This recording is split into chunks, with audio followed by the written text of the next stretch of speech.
who are these folks?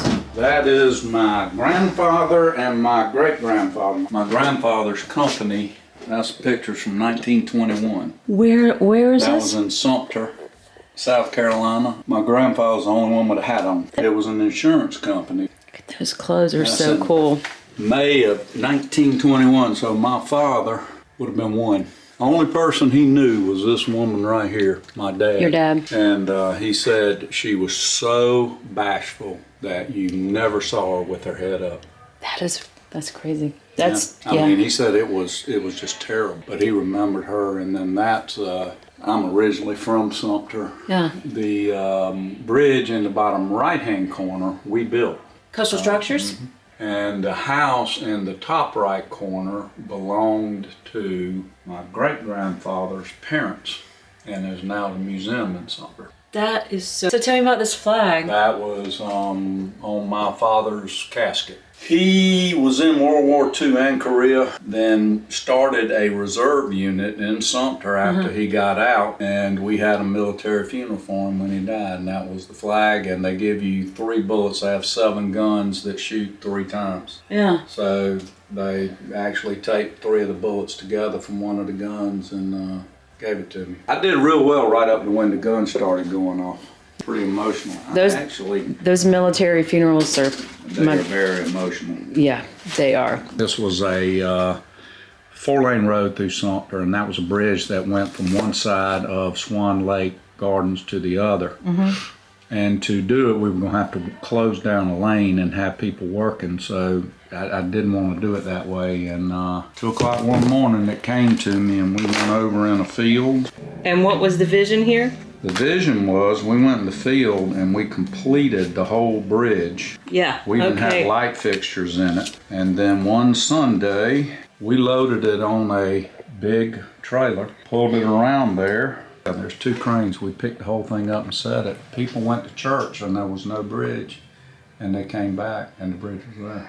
It is such a colossal undertaking. You know that it just visually, it just feels, that's huge. Yeah. No, that wasn't my wife. Both my parents and Francis and Anna. Francis was 2 and Anna was a newborn.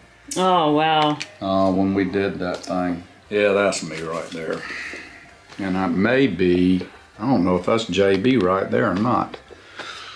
And who's JB? James Britton. He was the first person I hired when I started Coastal Structures. Ah, that's who you were just on the phone with. The bottle is a Palmetto State dispensary.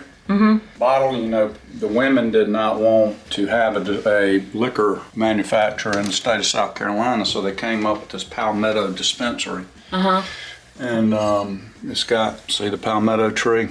Yeah. It was sold through a dispensary as opposed to Because it's a tonic. Right.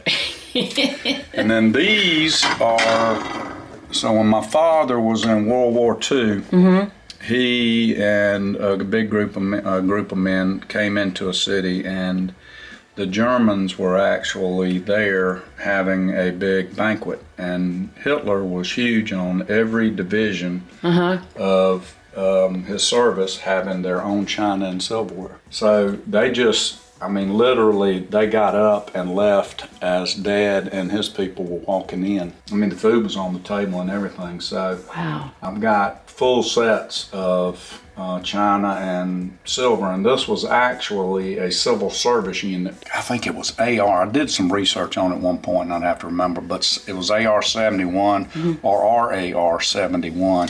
But the company that made it is still in business today. Oh, wow. And your dad packed that stuff up? Packed it up. I got the knives are stainless, but the forks and spoons are aluminum. Yeah. And every one of them has that insignia on it. I was going to show you this, and this was not with Coastal Structures, but when I was in my 20s, and JB, as a matter of fact, this is 1986. And that's JB right there. Where's this at? This was, I did the concrete work on both of these buildings. Ooh. At the same time. I had 110 people working for me. Oof. And then we left that one and we went on to this other one, which I'm trying to get a good picture of. Thought I had it, trouble finding it. Where's this one? Those were up in, right near the Hilton in North Myrtle Beach. Once we finished those, we went next door. So that ended up being a 17-story building. There was a 6-story building that you can kind of see swings through. I see it. All right, and then we went up and we attached onto, here's another view of it, attached onto these 4 5-foot in diameter columns that were 90 feet tall. Wow. And those beams that you see, kind of the black streaks in the formwork, those were 4 feet wide and 6 foot deep beams that we poured concrete in. Poured 750 yards of concrete on that deck. I think the most nervous I have ever been in this business was when I called at 5 o'clock in the morning and told them to turn the concrete loose. Because we had 25 concrete trucks. We had highway patrol on the road, keeping, directing traffic so the concrete trucks didn't have to stop stoplights and everything. Yeah. So what made you nervous? Was it just that everything better be right? Because once it's poured, it's poured. 16 tractor trailer loads of scaffold bucks under there, and we had the scaffold bucks, by the time we put the weight of all that concrete, we maxed them out. Ooh. And now you're 90 feet off the ground. Yeah. With that. They had not started off well because I had the 2 largest pumps east of the Mississippi that I had brought out of Atlanta. And they were filling up with diesel fuel, and one of them cut off because they were at the bottom of the diesel tank and it got water in the diesel fuel, and that was at like 3 o'clock in the morning. Oh, wow. They're supposed to be at my job at Publix.